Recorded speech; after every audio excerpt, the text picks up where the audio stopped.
राज्य सरकार के सुशासन के ध्येय के तहत जवाबदेही, त्वरित, पारदर्शी एवं समयबद्ध जन समस्याओं का निस्तारण करने हेतु प्राधिकरण कार्यालय में प्रति सप्ताह संबंधित अधिकारियों की उपस्थिति में मजमे आम नियमित जन सुनवाई आयोजित किए जाने का निर्णय लिया गया है।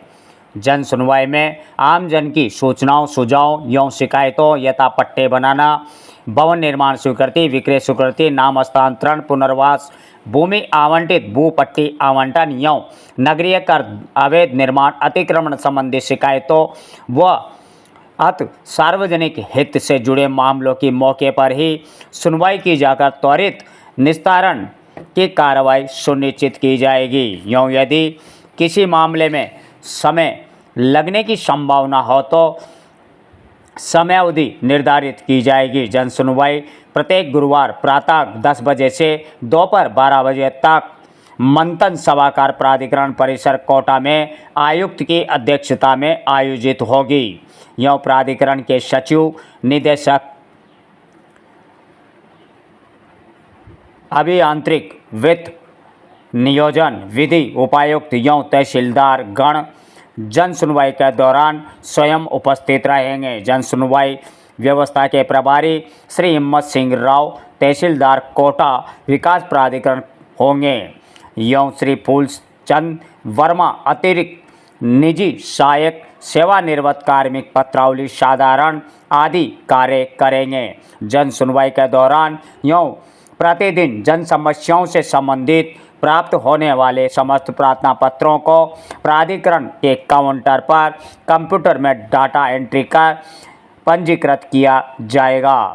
प्राप्त प्रार्थना पत्र पर जन सुनवाई एवं आगामी सुनवाई तिथि की सील लगाकर संबंधित शाखा प्रभारी अधिकारियों को भिजवाया जाएगा, जिनके द्वारा आगामी जन सुनवाई तिथि पर प्रकरण की प्रगति की अद्यतन पालना रिपोर्ट प्रस्तुत करेंगे। नियमित जन सुनवाई की उक्त व्यवस्था तत्काल प्रभाव से लागू होगी एवं सभी संबंधित द्वारा निर्देशों की पालना सुनिश्चित की जाने एवं उक्त निर्देशों की पालना नहीं होने पर नियमानुसार अनुशासनात्मक कार्रवाई अमल में लाई जाएगी।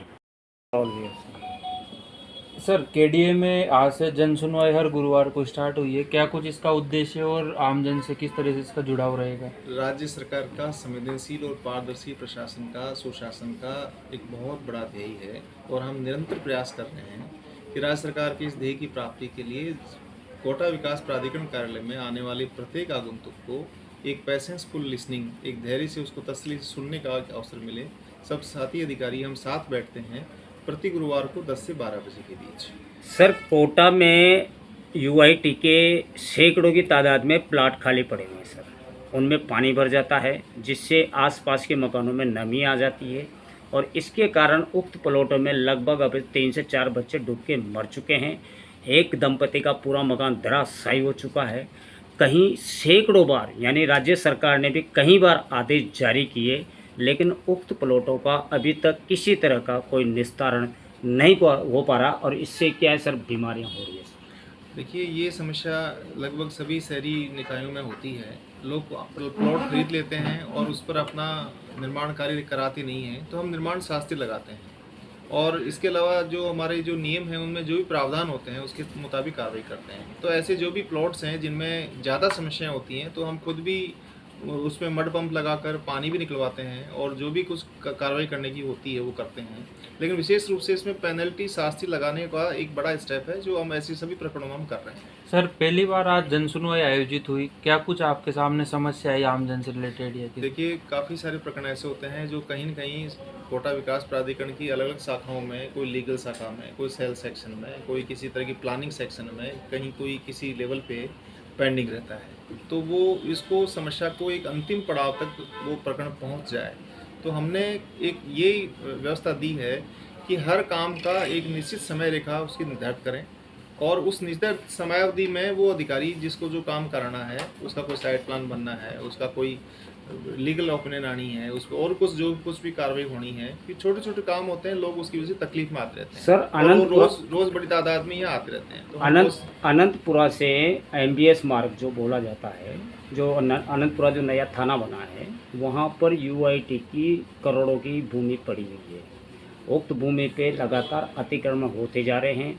वहाँ पर लोग जो रह रहे हैं वही उस भूमि को 100 रुपये के 50 रुपये के इकरारनामे पे बेच रहे। इससे हमारी UIT को, हमारे विकास प्राधिकरण को, हमारी राज्य सरकार को लगातार आर्थिक नुकसान हो रहा है। सर, मैं हमारे नगर नियोजन शाखा से अनुरोध करना चाहूँगा कि इस भूमि को आप लोकेट करें और तहसीलदार जी के साथ में अपने ATP को साथ भेजें, और लोकेट करके उसमें क्या पोजीशन है उसको आप चिन्हित करके मुझे 2-3 दिन में इस बारे में पूरी वस्तुस्थिति रिपोर्ट पेश कीजिए। एक सर, ये नॉर्दर्न बाईपास का बहुत लंबा मामला चल रहा है, काफ़ी समय से चल रहा है, जिससे सर जो हमारा जो बाईपास जो बनता जा रहा है वो रुका हुआ है। तो इसके लिए भी सर सरकार अब यहाँ विकास प्राधिकरण ये प्रकरण हम एग्जामिन करवा कर जो भी वस्तुस्थिति होगी हम आपसे भी चर्चा करेंगे, बता भी देंगे आपको। आगे क्या मोटो रहेगा सर KDA का?